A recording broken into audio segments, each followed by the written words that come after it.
समाज का संयोजन बाबा कह रहे हैं, मेरी बच्ची, जो तेरे जीवन में परीक्षाएं चल रही हैं, जिन चुनौतियों का सामना तू कर रही है, उन्हें अपने जीवन का वह महत्वपूर्ण भाग जान जो तेरे जीवन को और निखारेगा और तराशेगा और तुझे वह ज्ञान, वह अनुभव प्रदान करेगा जिसके द्वारा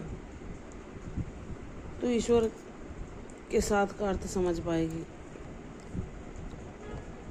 कि जब ईश्वर हमारे साथ होते हैं तो ऐसा नहीं होता कि हमारे जीवन में दुख ना आए या हमारे जीवन में संघर्ष ना आए, लेकिन उनकी कृपा हस्त जब हमारे सिर पर होता है तो हम हर चुनौती का सामना उनकी कृपा से, उनके आशीर्वाद से कर पाते हैं।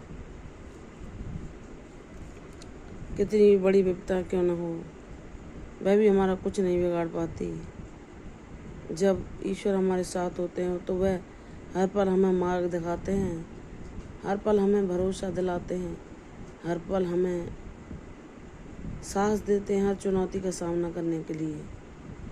इसलिए मेरी बच्ची, विचलित ना हो उन चुनौतियों से और यह ना सोच कि तू जिस भी दिशा में प्रयास करती है वहाँ तुझे विफलता क्यों मिलती है। तो तेरा ये हताश मन ये कहता है कि बाबा, जब तक आप नहीं चाहेंगे कोई अवसर का द्वार नहीं खुलेगा। सब आपकी कृपा से ही संभव है और आप अगर मुझे कोई अवसर का द्वार नहीं दिखा रहे तो यह भी आपकी मर्जी है, इसमें भी मेरी भलाई ही छुपी होगी।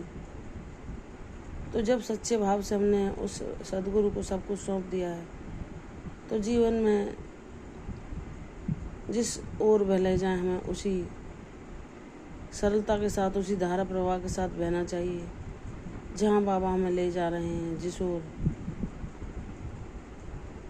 वे हमें प्रेरित कर रहे हैं आगे बढ़ने के लिए। कब हमारे जीवन से संघर्ष खत्म होगा, कब हम इन चुनौतियों पर विजय पाएंगे, ये नहीं सोचना चाहिए, क्योंकि उस परम ब्रह्म परमेश्वर को तुम्हारे क्षण क्षण की पता है। वह हर पल तुम्हें देख रहा है। तुम्हारी विश्वास की परीक्षा चल रही है कि तुम कब तक उस परम ब्रह्म पर विश्वास कायम रख पाते हो,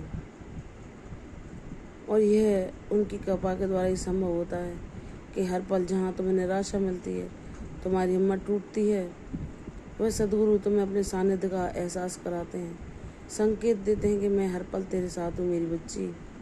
यह ना सोच कि यात्रा कितनी लंबी है, बस अपने भाग्य पर गर्व करके तेरे साथ वह परमेश्वर हर पल रहता है, जो जिसका साथ पाना सब हर किसी के लिए संभव नहीं हो पाता। उनकी कृपा के बिना हम जीवन को उतनी सहजता से, उतनी सरलता से नहीं जी सकते।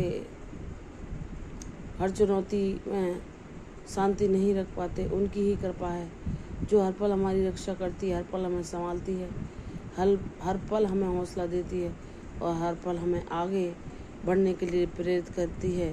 तो जिस पर बाबा की कृपा होती है उसको तो अपने आप को परम सौभाग्यशाली समझना चाहिए। जब तुमने उनसे न्याय मांगा है तो समय चाहे कितना भी लगे, तुम यह ना सोचो कि तुम्हारी प्रतीक्षा लंबी हो रही है। सब उनकी कृपा पर ही निर्भर है और उसमें तुम्हारी भलाई छुपी है। इसलिए सदैव सच्चे भाव से अपने बाबा का स्मरण करते जाओ। कब कैसे तुम्हारे जीवन में वह तुम्हें क्या देंगे यह वह जाने। सच्चे हृदय से सिर्फ उनका नाम स्मरण करो, वह तुम्हें हर बाधा से मुक्त करके तुम्हारे जीवन में शांति को स्थिर अवश्य करेंगे। तुम्हारा विश्वास ही तुम्हें जीत दिलाएगा। विश्वास रख मेरी बच्ची,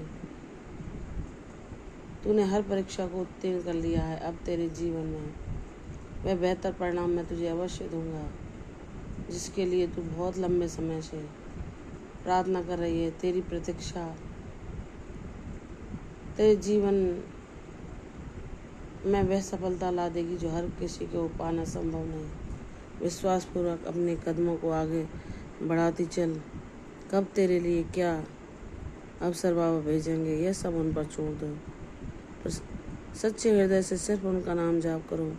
उनकी भक्ति की शक्ति ही तुम्हारे जीवन में तुम्हें सफलता दिलाएगी और हर परेशानी, हर कष्ट, हर संघर्ष से मुक्ति दिलाएगी।